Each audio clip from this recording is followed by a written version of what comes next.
بسم اللہ الرحمن الرحیم۔ السلام علیکم۔ اللہ سبحانہ و تعالیٰ قرآن پاک میں فرماتے ہیں کل نفس ذائقۃ الموت، کہ ہر ذی روح کو موت کا مزہ چکھنا ہے، کیونکہ یہ دنیا ساری فنا ہے، اس کو ختم ہونا ہے، تو ہر کسی نے جاننا ہے۔ لیکن ہم وہاں ساتھ کیا لے کے جائیں گے؟ جب مردہ قبر میں جاتا ہے تو اس کے ساتھ 3 چیزیں جاتی ہیں۔ ایک اس کی اولاد جاتی ہے، پھر اس کا مال جاتا ہے، پھر اس کے اعمال جاتے ہیں۔ تو رسول اللہ صلی اللہ علیہ وسلم نے فرمایا کہ جو اچھی میت ہوتی ہے وہ مرنے کے بعد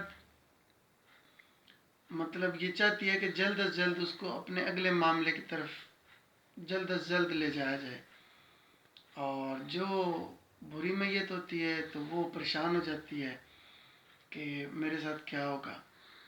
تو اچھی میت جب اس کو دفن کرتے ہیں تو اس کے ساتھ اعمال اس کے ہوتے ہیں، اور جب اس کی اولاد اور مال پلٹنے لگتا ہے تو وہ کہتا ہے الحمدللہ کہ میں نے اپنے ساتھ اپنے اعمال لے آیا ہوں، یہ جا رہے ہیں تو جائیں۔ اور جو بری میت ہوتی ہے جس نے اس مال کے لیے اور اس اولاد کے لیے اعمال اکٹھے نہیں کیے ہوتے، تو وہ چیخو پکار کرتی ہے کہ یہ مجھے چھوڑ کے جا رہے ہیں، کہ جن کے لیے میں نے کیا کچھ نہیں کیا اور کیا کیا کرتا رہا، جائز ناجائز حلال حرام، یہ مجھے چھوڑ کے جا رہے ہیں۔ تو اس لیے ہمیں آخرت کی فکر کرنی چاہیے، اور سب سے بہتر معاملہ ہے کہ اپنے اعمال کی طرف دیکھنا چاہیے کہ ہم اپنے اعمال اکٹھے کریں۔ تو ایک صحیح حدیث سے پتہ چلتا ہے ہمیں کہ رسول اقدس صلی اللہ علیہ وسلم نے فرمایا کہ 3 چیزیں ایسی ہیں جو مرنے کے بعد بھی انسان کو اس کے نامہ اعمال میں جاتی رہتی ہیں۔ ویسے تو جب بندہ مرتا ہے تو بس اس کے اعمال ختم رک جاتے ہیں، تو 3 ایسی چیزیں ہیں جو مرنے کے بعد بھی انسان کے نامہ اعمال میں نیکیاں آتی رہتی ہیں۔ اب ظاہر سی بات ہے، زندگی میں تو جتنی نیکیاں بندہ کر سکے، تو مرنے کے بعد بھی اگر اس کو موقع مل رہا ہے کہ کوئی ایسا کام ہو کہ جو مرنے کے بعد بھی اس کے لیے اجر کا باعث بنے گا، تو ہر کوئی کرنا چاہے گا۔ تو ان میں سے نمبر 1 بات ہے صدقہ جاریہ۔ آپ کہیں مسافر خانہ بنوا دیں، درخت لگا دیں، پانی کا پلانٹ لگوا دیں، نل لگوا دیں، مسجد تعمیر کروا دیں، مدرسے میں پیسے دے دیں، کسی غریب کی مدد کریں، کسی کی تعلیم کے اخراجات کریں، ٹھیک ہے۔ اس کے بعد آپ مسجد میں قرآن پاک ترجمے والے رکھوا سکتے ہیں، صحیح مسلم احادیث کی کتابیں رکھوا سکتے ہیں ترجمے والے۔ یہ ہو گیا آپ کا صدقہ جاریہ۔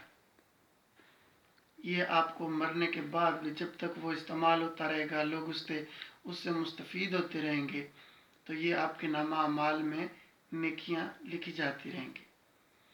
نمبر 2، آپ کا علم جو آپ مرنے سے پہلے چھوڑ گئے ہیں، اس میں آپ کے شاگرد ہیں جن کو آپ نے قرآن سکھایا، کیونکہ رسول اللہ صلی اللہ علیہ وسلم نے فرمایا کہ سب سے بہترین لوگ وہ ہیں جو قرآن کو سیکھیں اور دوسروں کو سکھائیں، قرآن سیکھیں اور دوسروں کو سکھائیں۔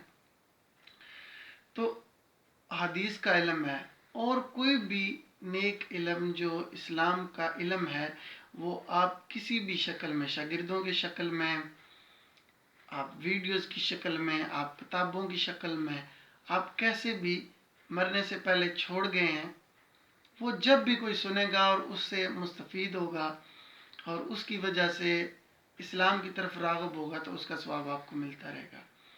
اور تیسری چیز مومنو ہے آپ کی صالحہ اولاد۔ آپ اپنی اولاد کی تربیت صحیح کر دیتے ہیں، کیونکہ اولاد کی تربیت میں جو انویسٹمنٹ ہے وہ والدین کی لگتی ہے۔